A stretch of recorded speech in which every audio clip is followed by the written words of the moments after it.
அமைதியாக இருக்கிறது ஒரு பெரிய சக்தி. அதை மட்டும் நீங்கள் சரியாக கற்றுக்கிட்டிங்கன்னா இந்த அமைதியே உங்களுக்கு வாழ்க்கையில் வேணுங்கிற எல்லாத்தையுமே கொண்டு வந்து சேர்க்கும். ஒன்று, உங்கள் கைக்குள்ளே கண்ட்ரோல் வரும்.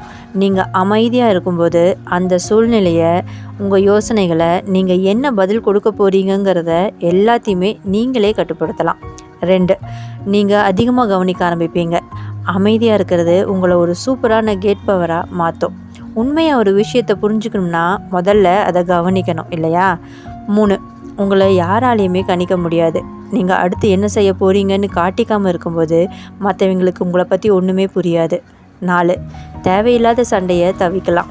வார்த்தை கம்மியாக ஆக அப்புறமா வருத்தப்படுற மாதிரி எதையாவது பேசிடுவோமோங்கிற வாய்ப்பும் குறையும்.